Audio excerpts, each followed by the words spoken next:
Perkenalkan, nama saya Dipa Resmi Gumilar.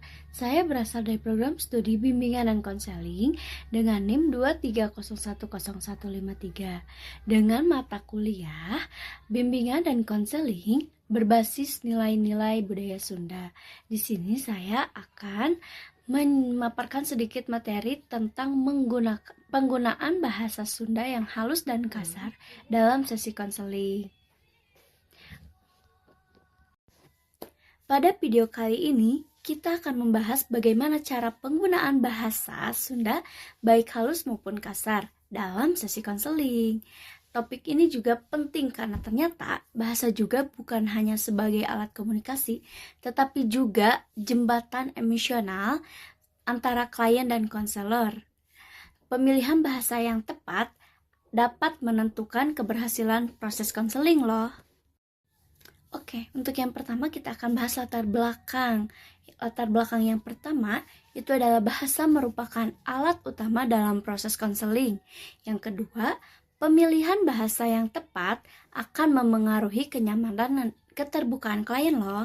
Yang ketiga, dalam konteks budaya Sunda, terdapat tingkatan bahasa, yaitu secara halus dan kasar. Yang keempat, konselor perlu memahami implikasi penggunaan bahasa ini dalam sesi konseling. Nah, maksud dari latar belakang per poin itu adalah dalam konseling, komunikasi akan menjadi inti dari seluruh proses. Setiap kata yang diucapkan konselor dapat memengaruhi perasaan, kenyamanan, dan keterbukaan klien. Di daerah dengan budaya lokal yang kuat seperti Sunda, penggunaan daerah seringkali lebih efektif dibandingkan dengan formal semata. Konseling dalam konteks budaya. Yang pertama, itu konseling tidak dapat dipisahkan dari sebuah latar belakang budaya klien. Yang kedua, itu budaya sangat mempengaruhi bagaimana cara berkomunikasi, mengekspresikan emosi, dan bagaimana caranya memaknai sebuah masalah. Yang ketiga, itu ada bahasa daerah menjadi bagian penting dari identitas sebuah klien. Yang keempat, sensitivitas budaya meningkatkan efektivitas konseling. Nah, konseling tidak bisa dilepaskan dari sebuah budaya. Budaya akan memengaruhi cara seseorang berpikir, berbicara, dan menafsirkan sebuah masalah. Oleh karena itu, konselor perlu memahami konteks budaya klien agar proses konseling berjalan secara empatik dan bermakna. Selanjutnya ada bahasa Sunda sebagai bahasa daerah. Bahasa Sunda digunakan oleh masyarakat Jawa Barat dan sekitarnya. Memiliki sistem undak-usuk basa, yaitu tingkatan sebuah bahasa, digunakan dalam interaksi sehari-hari termasuk situasi formal dan non-formal. Pemahaman bahasa Sunda membantu konselor membangun kedekatan. Nah, bahasa Sunda adalah bahasa daerah yang memiliki sistem tingkatan bahasa atau kita sebut undak-usuk basa. Tingkatan ini mengatur cara berbicara berdasarkan usia, status sosial, dan tingkat keakraban. Dalam konseling, pemahaman ini sangat penting agar konselor tidak keliru dalam berkomunikasi. Oke, kali ini kita akan langsung ke penggunaan bahasa Sunda halus dan kasar. Untuk penggunaan bahasa halus, itu dalam konseling, bahasa halus selalu menunjukkan empati dan respect. Contohnya seperti abdi ngartos kana kaayaan anu nuju anjeun alami. Nah, ungkapan seperti itu tuh menciptakan suasana aman dan nyaman untuk seorang klien. Untuk bahasa Sunda kasarnya sendiri, bahasa yang digunakan dalam situasi akrab atau setara. Perlu juga loh kehati-hatian saat digunakan dalam sesi konseling. Contoh, naon masalah sebenarnya? Nah, dalam konteks tertentu bisa terasa dekat, namun beresiko menyinggung. Tidak semua klien nyaman dengan bahasa seperti itu. Bahasa Sunda halus digunakan sebagai bentuk penghormatan. Bahasa ini mencerminkan sikap sopan, empati, dan kesantunan. Dalam sesi konseling, penggunaan bahasa halus dapat membuat klien merasa dihargai, aman, dan tentram. Implikasi penggunaan bahasa halus meningkatkan rasa ingin dihargai oleh klien, membantu membangun hubungan yang lebih positif, mengurangi resistensi dan kecanggungan, lalu juga sangat efektif untuk klien yang lebih tua atau lebih sensitif. Penggunaan budaya bahasa Sunda halus ini dalam sesi konseling memiliki implikasi yang positif. Klien cenderung merasa ingin lebih dihormati, lebih tenang, dan lebih terbuka. Hal ini memperkuat hubungan terapeutik antara konselor dan klien. Nah, di sebelahnya itu ada implikasi penggunaan bahasa kasar. Dapat menciptakan kesan akrab dan tidak berjarak. Berisiko menurunkan rasa hormat dalam hubungan konseling, bisa menimbulkan kesalahpahaman atau penolakan, lalu juga ada perlu penilaian situasi dan karakter seorang klien. Sebaliknya, dari penggunaan bahasa Sunda kasar dapat menimbulkan dua dampak. Di satu sisi bisa menciptakan keakraban, namun di sisi lain berisiko juga untuk merusak rasa aman dari seorang klien. Jika tidak tepat, bahasa ini dapat menghambat proses konseling.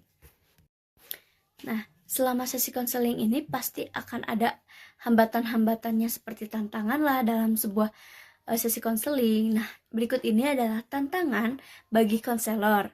Yang pertama itu adalah perbedaan latar belakang, budaya konselor dan klien. Kurangnya pemahaman undak-usuk bahasa Sunda. Menyesuaikan bahasa tanpa menghilangkan profesionalitas, menjaga etika konseling tetap terjaga. Nah, dapat disimpulkan bahwa tidak semua konselor itu dapat menguasai bahasa Sunda dengan baik. Perbedaan latar belakang budaya antara konselor dan klien juga menjadi tantangan loh. Karena itu, konselor perlu terus belajar dan meningkatkan sensitivitas budaya. Nah, selanjutnya juga ada prinsip etis dalam pemilihan bahasa. Dalam memilih bahasa, konselor harus berpegang pada prinsip etika. Yang pertama, itu menghormati martabat dan nilai klien. Yang kedua, itu menghindari bahasa yang merendahkan atau menyudutkan. Menjaga kenyamanan psikologis klien, bahasa sebagai sarana membantu, bukan untuk melukai. Nah, etika menjadi landasan utama dalam komunikasi konseling. Nah, di slide kali ini kita akan membahas tentang strategi penggunaan bahasa Sunda. Salah satu strategi yang dapat dilakukan adalah memulai sesi konseling dengan bahasa Sunda halus.